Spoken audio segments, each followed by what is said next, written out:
Assalamualaikum warahmatullahi wabarakatuh. Waalaikumsalam warahmatullahi wabarakatuh. Alhamdulillah, wassalatu wassalamu ala rasulillah Sayyidina Muhammad bin Abdullah wa ala alihi wa sahbihi wa man walah, amma ba'du. Alhamdulillah, kita melanjutkan kajian kitab Safinatun Najah di Syekh Salim bin Abdullah bin Sumair rahimahumullahu ta'ala. Dan kita masuk ke masalah syarat sahnya sholat. Sudah kita bahas sebelumnya, persyaratan-persyaratan itu ada 3 kategori kalau ibadah wajib. Kalau ibadah sunnah ada 2 kategori. Yang kalau ibadah wajib, pertama syarat wajibnya ibadah. Kalau ada seseorang mempunyai syarat wajib atau telah memenuhi syarat wajibnya ibadah, maka dia wajib melaksanakan ibadah tersebut. Tapi belum tentu sah sampai dia menyempurnakan syarat sahnya. Nah, kemudian yang kedua syarat sah yang akan kita bahas ini. Kemudian yang ketiga syarat diterimanya ibadah atau syurut gabul ibadah. Ini yang kadang-kadang orang tidak begitu memperhatikan yang syarat yang ketiga. Orang lebih menyibukkan ke syarat sah, tapi syarat gabulnya tidak begitu dihiraukan. Padahal penting juga itu. Nah, kalau kita ribut dengan syarat diterima ibadah tapi tidak menyempurnakan syarat sah juga keliru. Kenapa? Karena tidak mungkin diterima ibadah yang tidak sah. Kalau ibadah itu diterima, pasti dari ibadah yang sah. Tapi kalau ibadah itu sah, apakah pasti diterima? Belum tentu. Kalau ibadah sah, belum tentu diterima. Kalau ibadah tidak sah, pasti tidak diterima. Kalau ibadah diterima, pasti dari hasil yang sah. Nah, jadi penting, dua-duanya penting, sah dan diterima, penting. Nah, sekarang kita bahasnya itu adalah syarat sahnya ibadah. Dalam hal ini syarat sahnya sholat. Yang pertama, at-taharah anil hadatsaini al-asghar wal akbar. Suci dari hadas besar dan kecil. Hadas besar mewajibkan mandi, hadas kecil hilangnya dengan wudhunya, dengan wudhu saja. Nanti pembahasan tentang hadas besar kecil itu nanti. Dan sebelumnya sudah pernah kita bahas kan hadas besar kecil. Nah, kemudian kecuali kalau misal ada seseorang yang dia dalam posisi berhadas kecil ataupun besar dan tidak ada air maupun tanah untuk bertayamum. Contoh mungkin di pesawat atau di mana ya? Di kapal laut yang memang tidak ada air sama sekali. Loh, kalau ada air laut, ya takut mengambilnya. Nyemplung, tidak bisa renang. Misal. Atau di pesawat lah. Di pesawat ada air, cuman kan tidak mungkin dipakai untuk berwudu atau mandi malahan. Kan tidak mungkin, kecuali mungkin pesawat tertentu yang ada showernya itu kan. Cuman harganya juga ya, Masya Allah. Jual rumah dulu. Nah, kalau posisi kita tidak ada air untuk wudhu atau untuk mandi besar dan juga tidak ada debu untuk bertayamum, maka kita wajib untuk melaksanakan sholat li hurmatil waqt, namanya untuk menghormat waktu. Tapi nanti setelah sampai di darat, kita menemukan toilet atau menemukan air, kita wudhu di situ dan menggodoknya. Ya. Nah, kalau misalkan dia itu sholat li faqdi tahuran, bagaimana cara sholatnya? Sama. Niatnya sama, sholatnya sama, bacaannya sama. Cuman yang membedakan adalah kalau dia faqdu tahurannya karena hadas besar. Kalau dia hadas besar, junub misalkan, dan dia sholat li faqdi tahuran karena tidak adanya alat untuk bersuci yaitu air dan debu, maka dia hanya boleh membaca Fatihah saja, suratnya tidak boleh. Baca surat setelah Fatihah itu tidak boleh. Kalau tidak punya wudhu boleh. Hanya Fatihah, setelah Fatihah baru rokok. Nah, kemudian yang kedua, wat taharah anin najasah fit thawbi wal badan wal makan. Suci dari najis yang tidak ma'fu. Fit thawbi di pakaian atau apapun yang kita kenakan, termasuk ridak ya, atau mungkin jam tangan atau cincin mungkin, atau apalah, pokoknya yang kita kenakan, yang bergerak dengan gerakan kita juga, atau sepatu. Apakah boleh sholat dengan sepatuan? Boleh. Asal di masjid. Kalau di masjid ya Hah? Bisa rame. Misalkan di hutan, pecinta alam di hutan, dia punya wudu, kemudian dia mau sholat, boleh nggak sholat dengan sepatunya tanpa melepas? Kalau sepatunya ribet mau ngelepasnya, boleh. Atau tentara mungkin, kalau mau ngelepas sepatu dulu ribet, tapi dia punya wudu, boleh nggak ngelepas sepatu, tidak melepas sepatu dan sholat di aspal atau di hutan? Boleh, sah sholatnya. Ya, tapi ya bukan di masjid ya. Kalau di masjid pakai sepatu ya gila namanya. Nah, bahkan wudhunya juga pakai sepatu bisa. Namanya masul khuffain. Kalau nggak salah sudah pernah kita kan? Pernah belum? Iya pernah ada. Tapi lupa. Masul khuffain namanya itu. Jadi tanpa mencopot sepatu kita wudhunya hanya mengusap di atas sepatu kita tersebut, pengganti dari membasuh kaki. Itu apa namanya? Secara singkatnya seperti itu masul khuffain. Nah, kemudian wal badan seluruh badan kita. Termasuk yang ada di dalam hidung dan di dalam mulut, ini termasuk badan. Kalau di dalam sholat. Tapi kalau mandi wajib, dalam mulut, dalam hidung tidak termasuk badan.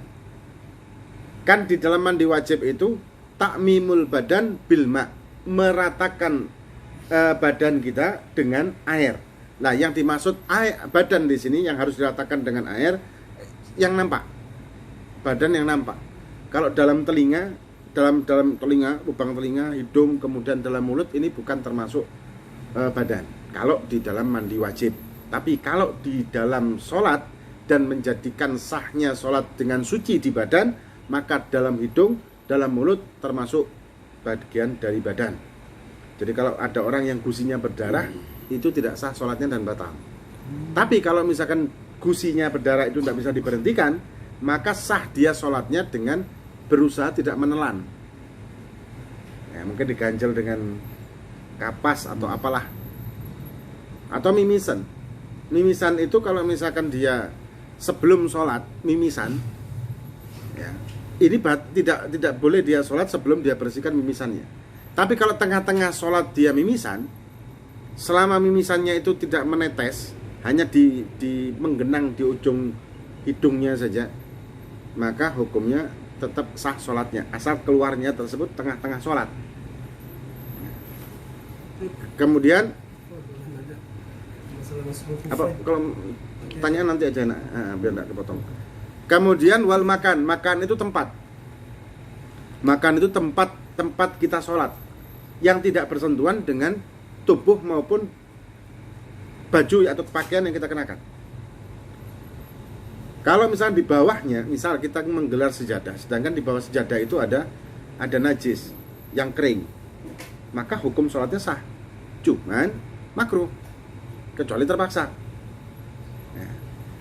Nah, kalau misalkan asal sejadah itu tidak bergerak ya, kalau di bawahnya sejadah itu ada kotoran binatang misalkan, atau kotoran apa yang sudah kering, kemudian ketika kita sholat ataupun basah, tapi tidak tembus, ketika kita sholat waktu sujud nempel di sejadah, waktu ngangkat kepala kita, sejadah itu terangkat, batal sholat kita. Sama dengan kalau kita sholat jenazah di kuburan. Jadi orang mayatnya sudah keburu dikubur, kita sholat jenazah di atas itu, boleh enggak? Boleh, asal sandalnya tidak dipakai. Jadi sandalnya, misalkan kalau kuburan itu kuburan yang yumbas itu berarti kuburan yang apa namanya? Yang baru kata-ganti gitu loh, kata-ganti orang. Ya, kata-ganti orang yang dikubur di situ. Jadi nanti sudah sekian tahun, nanti digali lagi, ini sudah hancur. Apa namanya itu? Hah? Tiban. Tumpuk. Iya, kayak gitulah. Nah, maka tanah-tanah yang bekasnya mayat ini tadi kan najis toh. Karena mayat itu ketika dia sudah sampai pembusukan akan mengeluarkan najasah dan mencampur tanah itu dengan najis. Nah, tanah itu ketika digali keluar, kemudian dikembalikan lagi, maka kan tanah yang di permukaan itu tercampur dengan najis. Nah, kalau kita sholat dengan kaki kita saja di situ tidak sah, langsung nempel dengan tanah walaupun kering. Nah, kalau pakai sandal boleh, tapi jangan dipakai sandal itu, tapi kita injek di atasnya. berpijakan dengan sandal kita. Ya, bukan di talinya, bukan nempel, bukan dipakai, tapi diinjak. Diinjak. Itu makan. Nah, kemudian najis ini sendiri terbagi menjadi 4. Maksudnya 4 ini apa? Masalah makfuat, masalah makfu ini berarti dimaafkan. Ya, maksudnya kalau ada najis seperti itu yang dimaafkan, maka sholatnya tetap sah. Nah, najis itu secara global, makfuat ini ada 4. Masalah dimaafkan ini ada 4. Ada pengecualian gitu ya, ada 4 kategori. Yang pertama, ma'fu di pakaian dan badan, tapi tidak ma'fu di air yang kurang dari 2 kulah, yaitu darah yang tadi kita bahas. Ketika kita di dalam sholat, tengah-tengah sholat berdarah, entah bekas luka kita, mungkin ada luka di tangan atau apalah, dan proses gerakan-gerakan tubuh kita ini menggeser luka tersebut hingga terbuka luka ini tadi dan mengeluarkan darah lagi, maka ma'fu dan sah sholatnya selama darah tersebut tidak menetes ke tempat lain. Satu. Yang kedua, itu darahnya sendiri, bukan darahnya orang lain yang sebelahnya merembes ke tangan dia gitu ya. Yang ketiga, bukan dengan kesengaja. Misalkan dia garuk-garuk sampai luka. Kan kalau garuk-garuk gini di dalam sholat hukumnya tidak batal, asal yang gerak jari jemarinya. Kalau garuk-garuknya begini, yang gerak sikunya itu 3 kali sudah batal. Tapi kalau jari jemari berapa kali, ratusan kali sampai hancur kan boleh juga. Nah, ketika dia menggaruk gini akhirnya luka dan berdarah, batal. Kenapa? Sengaja. Sholatnya batal. Wudunya batal? Enggak. Hanya sholatnya yang batal dan harus disucikan. Nah, pakaian yang terkena najis tadi diganti, yang terkena darah tadi diganti yang baru, sholat lagi.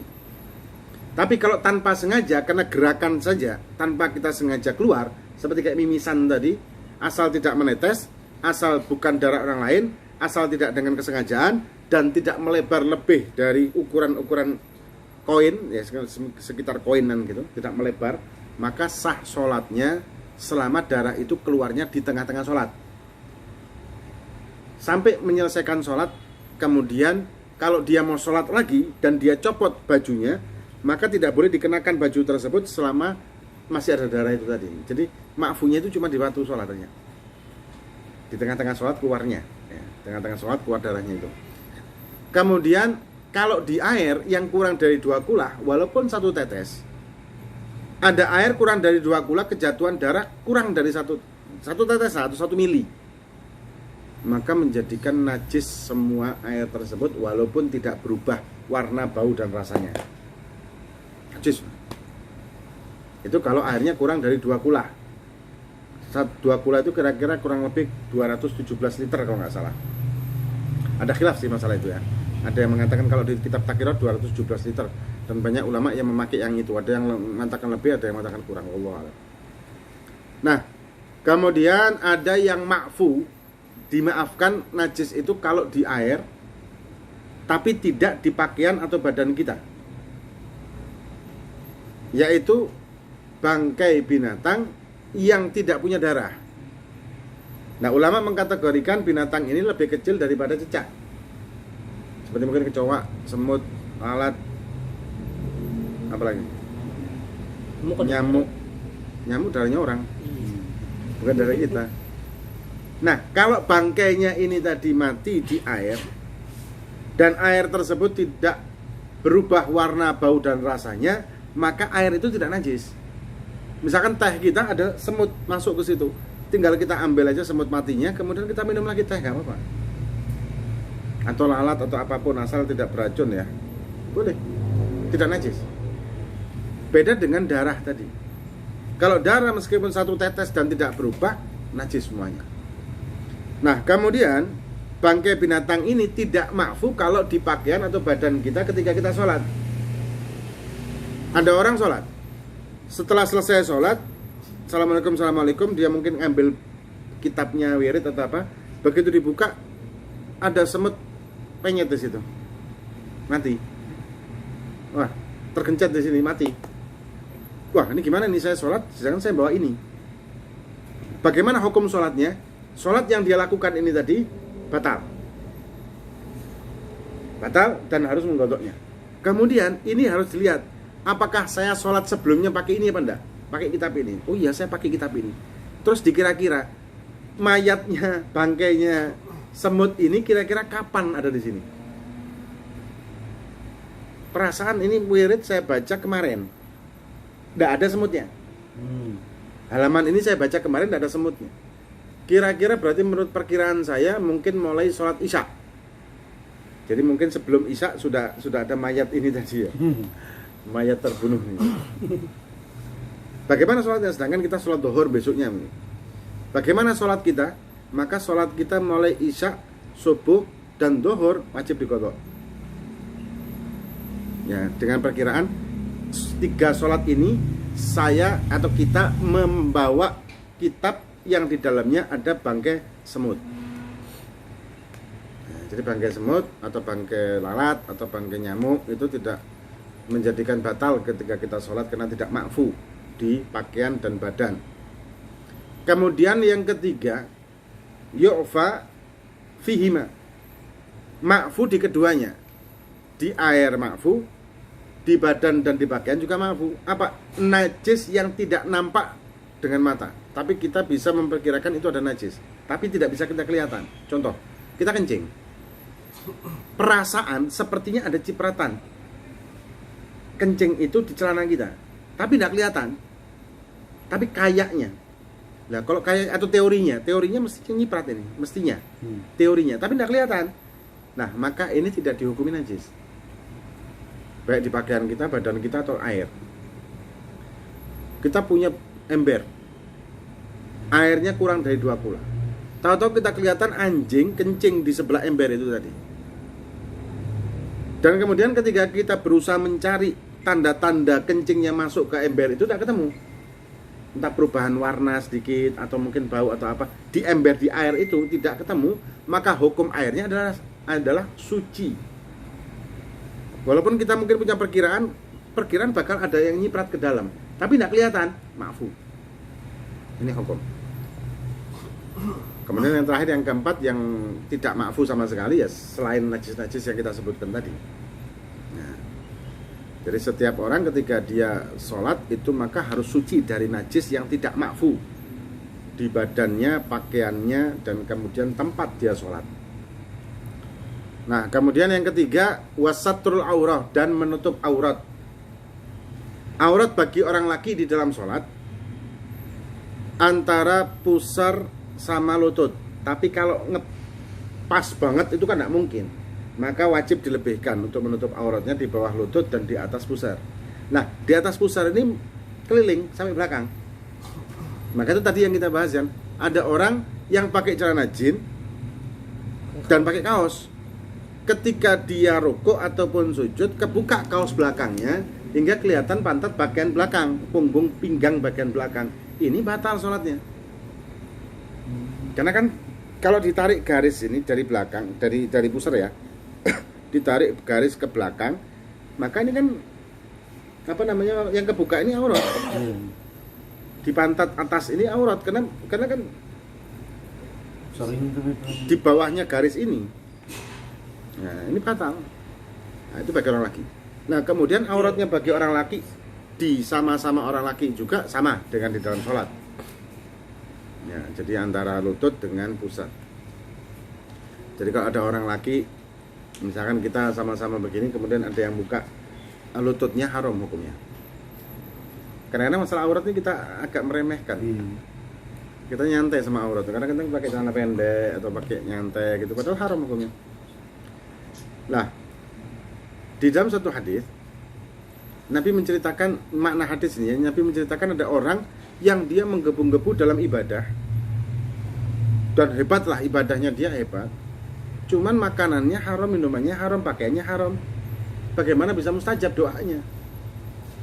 Dikatakan oleh ulama yang bermakna wa malbasu haram, itu maknanya adalah pakaian yang tidak syar'i, tidak sesuai dengan aturan syariat, dalam arti terbuka aurat. Pakaian haram adalah pakaian yang terbuka aurat. Kalau pakaian yang mengikuti budaya-budaya yang lain tidak ada masalah asal menutup aurat. Pakaian budaya asal tidak membuka aurat itu boleh-boleh aja kita pakai. Kita sholat pakai pakaian budaya boleh enggak? Boleh asal tutup aurat. Silahkan. Tapi jangan membanggakan budaya lebih dari sunnah. Hanya itu. Karena sunnah di atas segalanya. Ya, jangan lebih kita menjadikan kemuliaan budaya di atas kemuliaan sunnah. Enggak, sunnah yang lebih mulia daripada budaya apapun. Nah, kemudian ini laki. Kemudian kalau perempuan, maka di dalam sholat jami badaniha ilal wajh wal kafain, kecuali wajah dan telapak tangan. Nah, ini yang sering terjadi di masyarakat para ibu-ibu. Ini terbuka. Bawah dagu ini terbuka. Sedangkan bawah dagu ini termasuk aurat. Karena wajah itu kan min manabiti sya'ri ra'si ila dzakon. Dzakon ini nih. Apa namanya ini? Dagu. Dagu. Ini dagu. Nah, kalau di bawah dagu ini aurat. Maka itu perempuan kalau misalkan sholat dia harusnya menutup di sini, di atas dagu supaya lebih aman dengan pergerakannya dia. Kebanyakan mukena kan sampai sini. Nah, kemudian itu di dalam sholat. Kemudian telapak tangannya tidak aurat sampai pergelangan sini. Maka itu biasanya kan ada cincin. Kalau pakai mukena kan ada kayak cincinnya kain itu, hingga kalau dia mengangkat tangan ini tidak sampai jatuh gini. Kalau jatuh begini, ini aurat nih bagi perempuan. Batal gitu. Batal. Maka itu biasanya kan ada kayak semacam cantolan di sini kayak jadi begitu tetap tertutup gitu. Nah, kemudian kalau di luar sholat auratnya perempuan indal ajanib adalah jami badani, ada dua khilaf. Ada dua pendapat. Yang mu'tamad adalah jami badaniha. Ini yang mu'tamad, pendapat yang lebih kuat adalah seluruh badannya wajib ditutup. Pendapat yang kedua yang juga kuat, cuman derajatnya di bawah ini. Ya, derajatnya di bawah ini. Pendapat kedua adalah sama dengan di dalam sholat. Nah, di Indonesia kita menerapkan sama kayak di Mesir. Di Indonesia sama kayak di Mesir, karena kebanyakan ulama-ulama Mesir seperti Imam Baijuri dan lain sebagainya yang menyatakan pendapat yang kedua, yaitu sama kayak di dalam sholat. Jadi dua-duanya benar. Kalau ada perempuan pakai cadar, itu benar. Ada perempuan pakai jilbab, pakai hijab, hanya wajahnya yang kelihatan dan telapak tangan, juga benar. Dua-duanya benar. Dan ini bukan budaya. Ini adalah syariat. Karena sebelum adanya ayat diperintahkan berhijab, orang-orang Arab pada waktu itu tidak ada yang hijaban. Mereka biasa.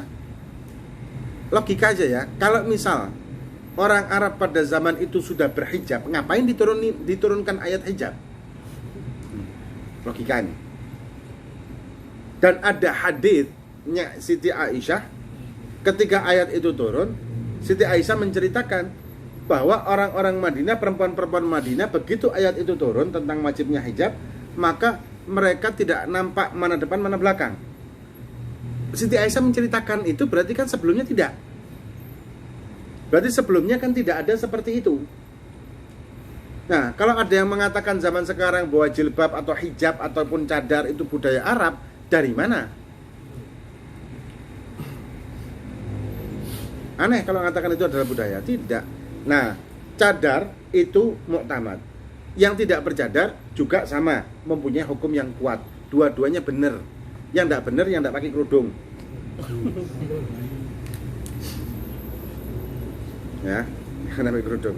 Itu yang tidak benar. Nah, kemudian itu aurat perempuan ketika dia di luar. Termasuk kakinya, kaki juga termasuk aurat. Kemudian kan sama dengan di sholat ya, berarti kaki itu harus pakai kaos kaki dan seterusnya. Nah, itu aurat laki dan aurat perempuan baik di dalam sholat maupun di luar sholat. Nah, kalau perempuan bersama mahramnya bagaimana? Kalau bersama mahramnya, maka boleh rambutnya kelihatan, lehernya kelihatan, lengannya, tangan ininya kelihatan itu boleh, kakinya kelihatan itu tidak masalah.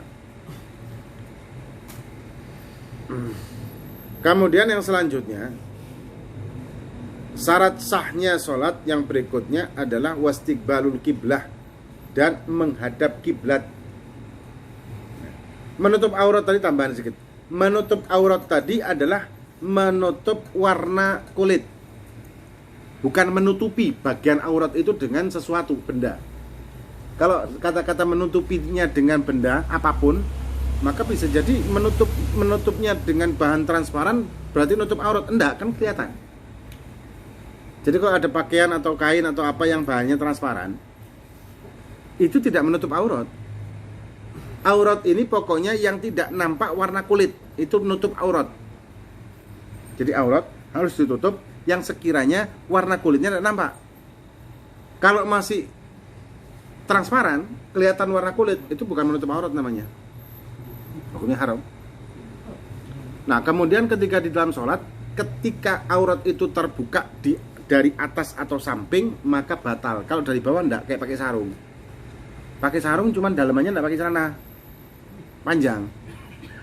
Nah, otomatis kalau dari bawah misalkan dia sholat di atas kaca, orang yang bawah kan kelihatan dah. Enggak batal. Enggak batal. Oh, betul. Nah, tapi kalau misal dia pakai sarung atau pakai kain atau pakai celana yang posisinya di bawah pusar, terus pakai baju yang agak longgar atau kaos yang agak longgar. Nah, ketika dia berdiri runtuh kan? Nah, ketika dia rukuk atau sujud kan longgar ini. Kelihatanlah dari samping atau dari atas pusarnya, batal. Batal hukumnya, karena aurat itu kalau kelihatan dari atas ataupun samping batal. Tapi kalau dari bawah enggak. Begitu juga perempuan-perempuan kalau pakai yang mukenah yang potongan itu tuh. Mukenah yang potongan, karena ada mukenah yang terusan, ada yang potongan. Nah, ketika dia mengangkat kedua tangan ini, kalau kebuka dan kelihatan ininya, batal juga. Biasanya kan nggak pakai tangan itu kan. Nah, yang berikutnya yang keempat, wastiqbalul kiblat, dan menghadap kiblat. Itu dengan yakin. Nah, kiblat ini apakah harus Ainul Ka'bah atau Jihatul Ka'bah? Kalau wilayah yang jauh dari Mekah, maka menghadap kiblatnya cukup arah Ka'bah. Jadi arah Mekah mana? Barat. Atau mungkin kalau derajatnya sekian derajat. Kalau bahasa GPS. Nah, tidak harus titiknya Ka'bah. Kalau kita jaraknya jauh. Karena susah kan untuk titik ini. Geser 1 derajat aja sudah nyimpang jauh kalau jarak ribuan kilometer. Nah, kalau kita orang Mekah atau lagi di Mekah atau lagi di Masjid Haram, maka harus persis menghadap ke Ka'bah. Nah, kemarin ada yang pertanyaan, biasanya ada pertanyaan begini. Nah, Ka'bah itu kan kalau posisi kita di Indonesia ada di barat. Ya, di barat agak sedikit ke kanan kalau di Jawa. Kalau kita menghadap ke timur, sebetulnya kan menghadap Ka'bah juga, kan bumi kan bulat. Betul enggak? Bumi bulat apa datar? Bulat. Ini bani datar apa bani bulat? Nah, ini masya Allah perdebatannya di medsos luar biasa. Lagian ngapain pakai perdebatan seperti itu? Nah, kan kita kalau ditanya malaikat nggak bakal ditanya bumi bulat apa? Aneh-aneh. Kalau ulama-ulama kita Ahlussunnah wal Jamaah, ulama-ulama aswaja menyatakan bumi bulat. Kalau meyakini bumi datar, terserah. Nggak ada kaitan dengan akidah. Nah, kalau kita menghadap ke timur, logikanya kalau kita menghadap ke timur kan nyampe juga berarti kan? Betul? Ya. Terus kenapa kita tidak sholat menghadap timur? Karena jarak dari Indonesia yang terdekat adalah ke barat posisinya. Ya, mendekat itu adalah ke barat. Jadi diambil yang terdekat. Dan kalau tidak salah, kalau kita lihat posisi persis tengah-tengah Ka'bah, jadi kalau di garis lurus berarti di bawahnya Ka'bah. Di bagian bumi yang punya derajat yang sama dengan jarak yang sama dengan Ka'bah di bagian sisi lain, itu lautan, Samudra Pasifik kalau nggak salah ya. Kalau ada pulau di situ gimana? Yang pas persis jaraknya sama kemana-mana ke Ka'bah, berarti dia boleh menghadap kemanapun. Sama dengan posisi kita ada di Mekah Kita menghadap ke arah manapun asal di Ka'bah. Mau hadap timur, barat, selatan, utara, Oh, iya. silakan. Yang penting menghadap ke Ka'bahnya. Nah, kemudian dan kita ketika mau sholat wajib kita yakin dulu mana kiblat. Nah, kita harus meyakini dulu mana kiblatnya. Kalau kita tidak tahu kiblat atau mungkin kita berada di daerah lain, maka kita wajib tanya sama orang. Kalau tidak ada orang yang kita tanya, maka kita bisa kira-kira. Tapi sekarang zaman GPS, ada aplikasi-aplikasi adzan itu yang ada GPS untuk adzan, untuk kiblatnya itu kan gampang, sudah tahu adzan gampang. Apa tahu kiblat gampang. Atau kita ke hotel aja di Indonesia ini, hotel mulai bintang 5 sampai tidak punya bintang, itu kebanyakan ada tanda kiblat, masya Allah ada tanda kiblat. Nah, kemudian yang kelima wadukhul waktu, dan masuknya waktu. Kalau kita sholat dan waktu belum masuk, maka hukumnya tidak sah kalau kita menyadarinya setelah itu. Contoh, ada orang sholat dipikir ini waktu subuh, dia sholat. Mungkin karena capek atau gimana ya, ada alarm, dipikir alarmnya azan. Setelah selesai sholat, tahu-tahu azan. Loh, anak berarti sholat tadi sebelum azan subuh. Berarti bagaimana sholat saya ini tadi? Maka sholat subuh yang kita lakukan tadi dianggap, kalau kita punya qadha, maka ini menjadi penutup qadha kita. Kalau kita yakin tidak punya qadha, maka ini menjadi sholat sunnah dan berpahala juga sih. Dan kita tetap wajib melaksanakan sholat subuh habis adzan. Nah, kemudian kalau dengan sengaja kita sebelum adzan atau sebelum masuk waktu kita sholat, maka hukumnya adalah haram kalau dengan sengaja. Kecuali kalau jamak takdim. Jamak takdim itu berarti orang melaksanakan sholat asar di waktu zuhur setelah selesai melaksanakan sholat zuhur, atau melaksanakan sholat isya di waktu maghrib setelah sholat maghrib. Itu namanya jamak takdim, hanya dua itu. Kalau jamak takhir sebaliknya, zuhur dilakukan di waktu asar atau maghrib dilakukan di waktu isya. Kalau subuh dilakukan di waktu duha, namanya bukan jamak takhir tapi kesiangan. Kalau bahasa Jawanya kerinan. Nah, kemudian ada yang tanya, kalau misalkan adzan, ketika adzan berkumandang kita sholat boleh enggak? Boleh, tapi afdolnya kita menunggu adzan selesai. Berarti orang ngantuk itu mungkin. Biasanya orang ngantuk. Adzan subuh, saking ngantuknya, terus langsung cepat-cepat sholat. Begitu selesai sholat dia tidur. Boleh enggak? Boleh. Kenapa? Karena adzan tidak dikumandangkan kecuali telah masuk waktu. Nah, dukhul waktu di sini bukan masuknya adzan, bukan. Tapi afdolnya menunggu adzan selesai. Lebih afdol lagi nunggu jamaah. Ya. Ada satu kasus. Ada orang di penjara 40 hari di bawah tanah, tanpa matahari, tanpa apa. Nah, kemudian dia hanya mengandalkan suara mesin untuk menandakan ini waktu subuh. Jadi ada mesin pabrik nyala, dia menandakan bahwa ini waktu subuh, dan dia melaksanakan sholat subuh bersandarkan dengan suara mesin nyala. Setelah hari ke-40, hari ke-41-nya dia keluar. Jadi 40 hari. Ketika dia keluar dari penjara, ternyata dia mendapati pabrik itu nyalanya sebelum subuh. Berarti selama 40 hari dia sholat subuh sebelum waktunya. Pertanyaan, bagaimana hukum sholatnya dan berapa kali dia qadha? Ada yang bisa jawab? Berapa kali dia qadha dan bagaimana hukum sholatnya? Ada yang bisa jawab? Qadha pasti ya? Iya. Tapi berapa kali? Ada yang bisa jawab enggak? 41 hari. 40 hari pun. Enggak maksudnya Enggak, yang di kodonya 1 hari, 40-nya sah karena enggak kelihatan apa, dia cuma menebak-nebak kalau Kenapa kok misalnya 1 hari? 1 hari kan pas dia keluar dia baru tahu kalau hari itu subuhnya. Jawabannya betul, cuman agak salah. Alasannya yang salah, tapi jawabannya betul. Jadi dia cukup qadhanya cuman 1 kali qadha. Kenapa? Hari yang keempat, hari yang pertama dia sholat subuh belum adzan, maka ini dianggap sholat sunnah. Hari yang kedua, sholat subuhnya sebelum adzan itu dianggap qadha di hari pertama. Hari yang ketiga, qadha hari yang kedua. Seterusnya sampai hari ke-40, qadha hari ke-39 secara otomatis. Maka ketika dia menyadarinya, cukup menggodok satu kali, yaitu hari yang ke-40 aja. Niatnya adaan ya. Hah? Niatnya adaan. Nggak masalah, karena qadha itu sebetulnya tidak wajib untuk mengucapkan qadhaan. Sama dengan kita adaan, sholat adaan itu, kita mengucapkan adaan itu tidak wajib, itu sunnah. Mau adaan boleh, mau qadhaan juga boleh diucapkan atau tidak diucapkan. Nah, kemudian yang berikutnya wa ilmu bifardiyatiha, dan dia mengetahui tentang masalah kefarduan daripada sholat itu tadi.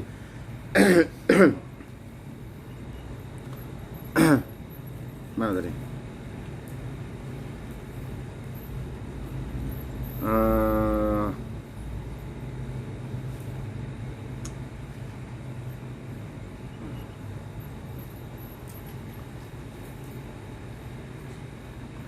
Jadi dia mengetahui tentang bahwa sholat yang dia lakukan ini adalah sholat. Maksudnya begini, ada orang yang dia ini ragu terhadap sholat yang dilakukan. Apakah ini saya melakukan sholat ini adalah hukumnya sunnah atau wajib? Jadi dia meyakini bahwa sholat yang dia lakukan ini adalah wajib. Kalau orang meyakini sesuatu yang wajib itu adalah sunnah, maka hukumnya tidak sah sholatnya atau ibadahnya. Ibadah yang wajib diyakini sunnah, itu tidak sah. Sama dengan selanjutnya wa alla ya'taqid fardhan min furudiyah sunnah, dan tidak meyakini fardu salah satu fardu dari fardu-fardunya sholat adalah sunnah. Contoh, dia rukuk, dia meyakini rukuk itu sunnah, atau dia meyakini selama ini kalau sujud itu sunnah, ini tidak sah sholatnya. Sama dengan meyakini kalau sholat subuh itu adalah sunnah, ini sholatnya tidak sah ya. Tapi kalau sebaliknya, meyakini sesuatu yang sunnah adalah wajib, contoh yang sering terjadi di masyarakat ya, menganggap wajib qunut subuh. Selama ini kan begitu toh. Qunut subuh dianggap wajib. Bagaimana hukumnya padahal qunut subuh adalah sunnah? Maka sholatnya tetap sah. Jadi menganggap sesuatu yang sunnah adalah wajib tidak masalah. Seperti tasyahud awal. Banyak di antara kita yang menganggap tasyahud awal itu hukumnya wajib padahal sunnah. Maka itu ketika ada imam yang lupa tasyahud awal, kemudian imam itu berdiri, makmumnya teriak subhanallah subhanallah, baliklah imam untuk tasyahud awal, batal imam itu. Ya, ini banyak kasus ini. Kadang imam tahu kalau dia anak balik batal ini, cuma berhubung makmumnya demo, bingung. Kadang orang kalau di demo kan panik juga kan ya. Akhirnya duduk dia, batal. Makmumnya ya ikut duduk, batal juga. Akhirnya batal berjamaah. Nah, kemudian yang terakhir wajtinab mubtilat, dan syarat sahnya sholat yang terakhir adalah menghindari hal-hal yang membatalkan sholat. Tapi nanti pembahasan membatalkan sholat itu apa saja nanti itu pembahasannya. Itu yang terakhir. Nah, ini insya Allah akan kita lanjutkan di pertemuan yang akan datang. Dan selanjutnya ini masalah hadas besar dan kecil itu apa pengertiannya, dan kemudian aurat itu apa saja. Ini yang lebih rinci lagi. Yang tadi kan kita bahas tentang aurat yang secara ringkas, dan ini insya Allah secara rinci bulan yang akan datang akan kita bahas lagi selanjutnya. Muka-muka bermanfaat bagi kita. Fiddin wa dunya wal akhirah wallahu a'lam bishawab. Nanti kita Fatihah, tatib, kemudian pertanyaan. Al-Fatihah bin Allah, Nabi Al-Fatihah.